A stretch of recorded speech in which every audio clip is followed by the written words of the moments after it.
Alright, hello folks, Mr. Y here. We're going to do some Garageband work. In this video, we are going to work with recording with the metronome as well as enhanced timing. To start a project, I'm going to click on New Project and choose that. I'm going to name it my first and last name. Currently, we are on Project 10. Alright, make sure it is in the Garageband folder. If it's not, you can go here and make sure you have that selected, the Garageband folder. You can leave things down here pretty much as they are for the moment, but as you see, it has tempo, keys, time signature, beats per minute, which is important for the metronome. The key we are in, we're going to be a C major. Alright, click on Create. Now, at this point, I want to make sure, I want to go to GarageBand, then Preferences, and make sure I have on the metronome setting on during playback and recording, because I want to hear the tick or the beat that goes with the metronome. I want to hear it when I'm recording as well as when I'm playing the music back, so that I can make sure my music is danceable and on a steady beat. All right, once that's done, I am going to go to Windows, click on musical typing, and I can use my keyboard, laptop keyboard that is, as a musical keyboard or piano.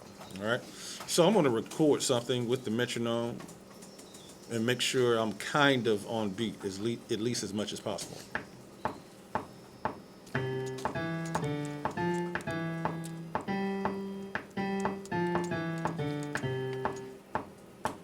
Now, that wasn't my best recording, but the cool thing is we have enhanced timing.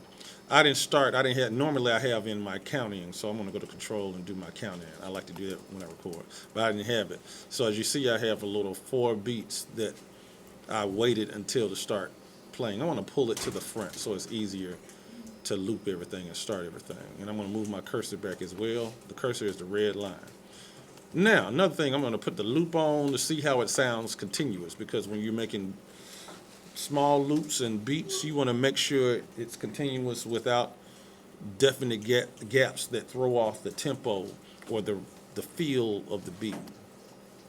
All right, we're going to play this piano part.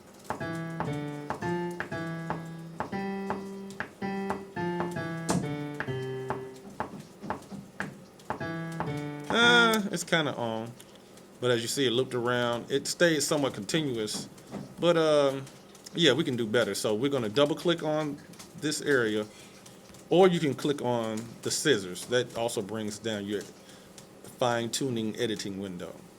Now you're going to click on one of your musical notes, but just in case you don't see it, you can use 2 fingers to scroll up and down on your mouse.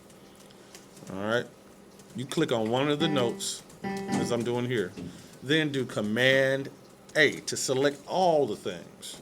Now, if you don't want to select all the things, you just go and hand pick the notes you want to select. But I want everything to be enhanced. Now, on instruments, it may say Align To, and I think the drum track says Enhanced Timing. So where it says None, we're going to click that, and we're going to switch it to something else. As you see, we have different time signatures, or different. We have triplet sounds. We have things that'll swing slightly. My favorite ones are 1/8 and 1/16. We're going to do 1/8 is for simpler projects that don't have a lot of rhythm going on. So simple beats that aren't super complicated. Whereas 16th notes, when you have more off rhythms and things that are more complicated, that might be more suitable. So we're going to go to 1/8, and you shall see the notes over here in the scroll bar move, as you just saw. Now, right now, we have it on the piano roll setting. You can also have a score, but I usually have it on piano roll, even though I can read music. All right, so as you saw, the note shifted, and let's see what it sounds like now.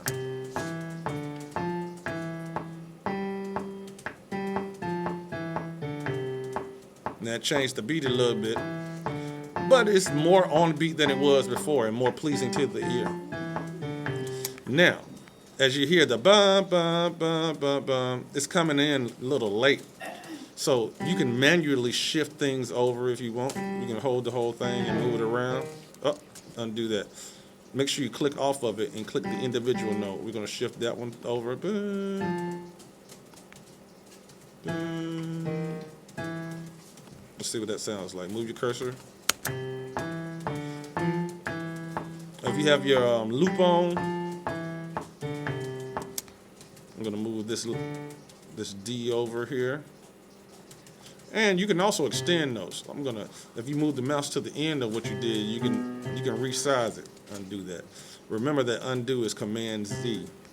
Let's see if we can extend this note. Click and hold. Oh, it's not allowing me to extend. There we go. So, let's see what this sounds like.